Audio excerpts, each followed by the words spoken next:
आकाशवाणी लखनऊ से प्रस्तुत है प्रादेशिक समाचार।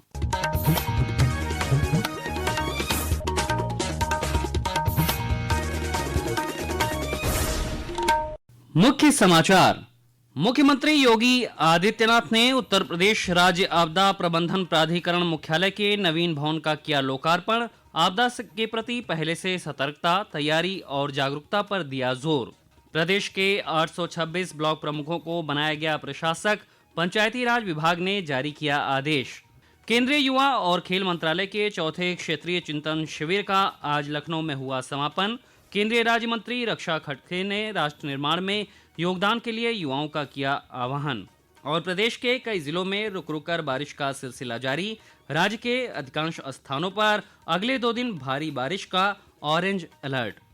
नमस्कार, प्रदेश के समाचारों के साथ मैं शैलेंद्र और अब समाचार विस्तार से। मुख्यमंत्री योगी आदित्यनाथ ने आज लखनऊ में 200 करोड़ रुपए से अधिक लागत से बनाए गए उत्तर प्रदेश राज्य आपदा प्रबंधन प्राधिकरण मुख्यालय के नवीन भवन का लोकार्पण किया। इस अवसर पर मुख्यमंत्री ने कहा कि सरकार इस बात के लिए संकल्पित है कि हर आपदा से निपटने के लिए यूपी को ऐसा राज्य बनाया जाए जहां प्रत्येक नागरिक ये विश्वास लेकर जीवन जी सके कि संकट की घड़ी में सरकार के साथ वो भी तैयार हैं। मुख्यमंत्री ने कहा कि प्रायः आपदा व जनधन की व्यापक हानि के बाद हम लोग सक्रिय होते हैं और संवेदना व्यक्त करते हैं, लेकिन आपदा के प्रति पहले से सतर्कता, तैयारी व जागरूकता जनधन की हानि को न्यूनतम स्तर पर ला सकती है। आपदाएं कई प्रकार की होंगी। एक प्रकार की प्राकृतिक आपदा वह है, बाढ़ है, कहीं पर लाइटनिंग की घटना है, अतिवृष्टि के कारण होने वाली जनधन की हानि का हो, या फिर मानव की असावधानी से होने वाली आपदाएं, अग्निकांड की घटनाएं हैं, या किसी भवन की गलत डिजाइनिंग के कारण या किसी दुर्घटना के कारण भवन का धराशायी हो जाना है। कुछ ऐसी भी आपदाएं हैं जिन्हें आप एक प्रकार से आधी भौतिक आपदा के रूप में ले सकते हैं, यानी किसी जीव के द्वारा पहुंचाई जाने वाली हानि। उत्तर प्रदेश देश का पहला राज्य था जिसने मानव वन्य जीव द्वंद्व को भी आपदा की श्रेणी में लेकर के उससे लोगों को राहत देने का कार्य किया। नवीन मुख्यालय भवन आधुनिक सुविधाओं से सुसज्जित है और अत्याधुनिक आपदा प्रबंधन के लिए विकसित किया गया है। लोकार्पण कार्यक्रम में प्रदेश के वित्त और संसदीय कार्य मंत्री सुरेश खन्ना सहित कई अन्य गणमान्य लोग मौजूद थे। राज्य सरकार ने प्रदेश के 826 ब्लॉक प्रमुखों को आज प्रशासक बना दिया है। इस संबंध में पंचायती राज विभाग के प्रमुख सचिव अनिल कुमार द्वारा आदेश जारी कर दिया गया है। पेश है एक रिपोर्ट।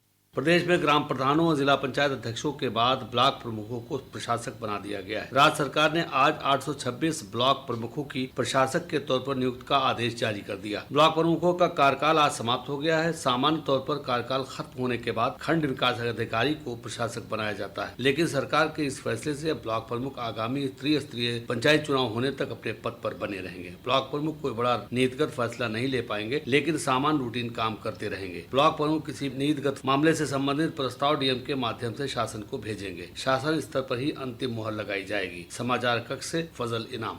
संसद के मानसून सत्र के कल से शुरू होने से पहले सरकार ने आज संसद भवन एनेक्सी में सर्वदलीय बैठक बुलाई। बैठक की अध्यक्षता रक्षा मंत्री राजनाथ सिंह ने की। बैठक में विपक्षी पार्टियों ने national citizens party of India NCPI को सर्वदलीय बैठक में शामिल करने पर विरोध जताया। पेश है एक रिपोर्ट। बैठक शुरू होने के तुरंत बाद विपक्षी दलों ने एनसीपीआई को बैठक में शामिल करने को लेकर विरोध जताते हुए बैठक से वॉकआउट किया। मीडिया से बातचीत में तृणमूल कांग्रेस सांसद महुआ मोइत्रा ने कहा कि कांग्रेस, समाजवादी पार्टी, डीएमके, झारखंड मुक्ति मोर्चा, तृणमूल कांग्रेस और आम आदमी पार्टी सहित सभी विपक्षी दलों ने विरोध स्वरूप बैठक का बहिष्कार किया। उन्होंने आरोप लगाया कि सर्वदलीय बैठक में शामिल nationalist citizens party of India NCPI संसद की मान्यता प्राप्त पार्टी नहीं है, परंतु विरोध दर्ज कराने के बाद विपक्षी दलों के सदस्य बैठक में शामिल हो गए। राज्यसभा में विपक्ष के उपनेता प्रमोद तिवारी ने कहा कि ये वॉकआउट एनसीपीआई को बैठक में आमंत्रित किए जाने के विरोध में प्रतीकात्मक बहिष्कार था। एनसीपीआई हाल ही में गठित एक नया राजनीतिक दल है जिसमें तृणमूल कांग्रेस के कई बागी सांसद शामिल है। समाचार कक्ष से मैं मनोज। इस बीच संसदीय कार्य मंत्री किरेन रिजिजू ने विपक्ष से आग्रह किया है कि वे संसद के मॉनसून सत्र की कार्यवाही सुचारू रूप से चलाने में सहयोग करें। उन्होंने कहा कि सरकार विपक्ष की बात सुनने को तैयार है और उसे उम्मीद है कि विपक्ष भी सरकार की बात को सुनेगा। मॉनसून सत्र के दौरान कई महत्वपूर्ण विधेयकों पर चर्चा और उन्हें पारित किए जाने का कार्यक्रम है। संसद का मॉनसून सत्र कल से शुरू होगा और अगले महीने की 13 तारीख तक चलेगा। ये समाचार आप आकाशवाणी लखनऊ से सुन रहे हैं। ताजा समाचार जानने के लिए आप हमारी वेबसाइट newsonair.gov.in पर लॉगिन कर सकते हैं। इसके साथ ही आप प्रादेशिक समाचारों का ये बुलेटिन हमारे YouTube channel news on AIR Lucknow पर भी सुन सकते हैं। अयोध्या में आगामी 22 जुलाई को श्री राम जन्मभूमि तीर्थ क्षेत्र ट्रस्ट की अहम बैठक बुलाई गई है और विवरण हमारे प्रतिनिधि से।